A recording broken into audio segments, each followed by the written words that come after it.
Let's talk about who to put on the high horse to supersize your business. Sharon Horne-Ellstrom here, and our idiom today is high horse. High horse, this is an idiom that's really interesting, and it's kind of funny because it's been around since, for sure, the 17th century. People were using the expression high horse, but as far back as the 14th century, people were actually in ceremonies and exhibitions and things. They were showing up, and people that were of higher rank or important people were actually riding around on taller horses, bigger, higher horses than other people during the procession or during the ceremony. And this came to mean that anybody that acted in a proud or hoity or superior way was considered to be riding on their high horse. Now, what the heck high horse means? That you're arrogant or you think you're better than other people. Now, we've all met people like that, right? Maybe sometimes we've even acted that way, thought we were better than someone else for whatever reason, in whatever situation or whatever reason. Now, I will argue and continue to argue throughout my entire life and existence that as human beings, we are all equally, absolutely equally infinite beings and of equal value. No one human being is more valuable than any other human being. I don't care what your stature is. I don't care what your accomplishments are. I don't care what you've done or seen or how you've shown up in the world.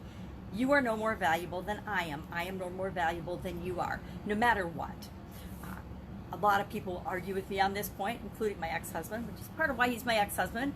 And a lot of people think that based on their economic situation, based on how much money they have, they're better than other people. Have you ever been to a country club that's full of snobby people?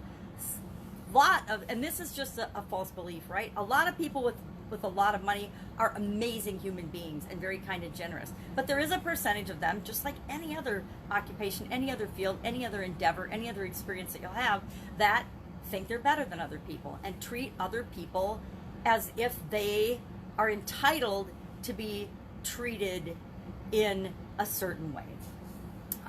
I don't know about you, but in my corporate career, I traveled a lot. And one of the salespeople that I traveled with was one of these people that thought he was better than everybody else. He just thought he was better than everybody. I don't know where he got it, but in his mind, he was superior and better than everybody. So when we found ourselves in a situation where we got stuck in traffic. He was driving and we missed our flight. We missed our flight home from Chicago to Minneapolis, and he was mad. And he was screaming and yelling and treating the woman at the service counter like it was all her fault. And it was just ridiculous. The rest of us were just cringing, and we walked away because we were so embarrassed by his antics and behavior. And, you know, he was trying to make it her fault that we all had missed our plane, and how dare she not get us on a plane immediately. And we've all been in situations like that where somebody acts as if their you-know-what doesn't stink because they think they're so much better than everybody else. We've been in all kinds of clubs or organizations or even whole organizations that think they're better than others. Politicians, sororities, fraternities, clubs, different organizations, different societies, different charitable contributions, different charities think that there's a hierarchy and that they're better than other charities. It's this weird ranking that we seem to have as human beings, where we feel like we have to put everybody in their place and in their spot on the chart so we know how to interact with them. Ridiculous, right? Let's just treat everybody the way we want to be treated. And really the secret is that how you treat other people is really how you feel about yourself. If you treat other people in a degrading, derogatory way, guess what? At some level, you're showing the world exactly who you are, and that's how you think that you deserve to be treated. If you're treating other people with dignity and respect, guess what? You're showing the world that that's how you expect to be treated.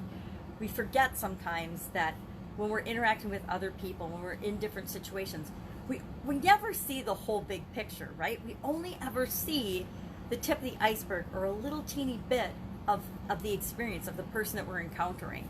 How often have you met somebody and they're in a bad mood and you get a really bad first impression of them, only to find out they're one of your favorite people on the planet because there's this amazing human being, but they had just gotten in a car accident right before you met them, or their significant other was in the hospital and diagnosed with cancer. We don't know. We only ever know what we see, and we make rash decisions and judgments based on the little bit that we do see. So how do you and who do you put on a high horse in order to grow and supersize your business? Number one, you put, and there's some discussion about this, people will all say your customers, and I agree 100%. You need to elevate and make your customers feel special and have incredible experiences with you and your organization, you and your business, in order to grow and supersize your business. But we often forget that our team members, our employees, our partners, our vendors, we need to treat all these people as if they're on a high horse and exalt them and increase their status and make them feel good about doing business with us so that it's win-win-win for everybody, and ensure that everybody feels like they're on their high horse, because we all deserve it. We're all human beings, right?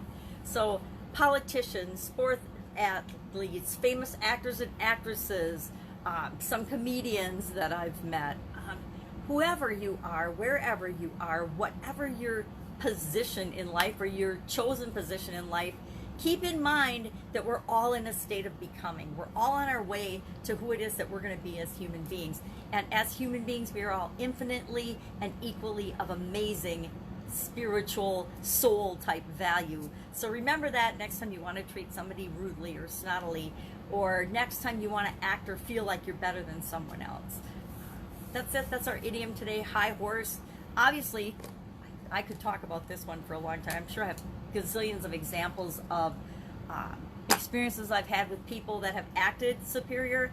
And then I got to tell you, if I'm being honest, I have been guilty of that too. We are all, as humans, flawed, and we judge other people in situations, and we make assumptions about people. And I'm sure I have, had second thoughts about certain people in certain situations, given what they were doing or how they were behaving at the time, because we all judge everything all the time. We're all questioning and asking, what does this mean to me? Am I safe? Do I need to run? Do I need to whatever in any given situation? So I know, I'm sure in my past there's been situations where I've treated other people in unkind ways. And if I'm being unkind to anyone, it's because I think I'm better than them, and I don't, and I don't have to treat them kindly. So how silly is that?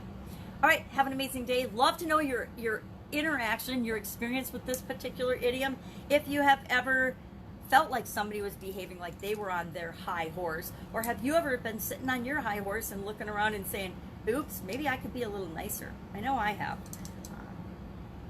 because we're all human and we're all continually becoming the best version of ourselves. All right, have an awesome day. I will be with you tomorrow with another interesting idiom. What does it mean? Where does it come from? And how might you use it to supersize and grow your business right now? Take care.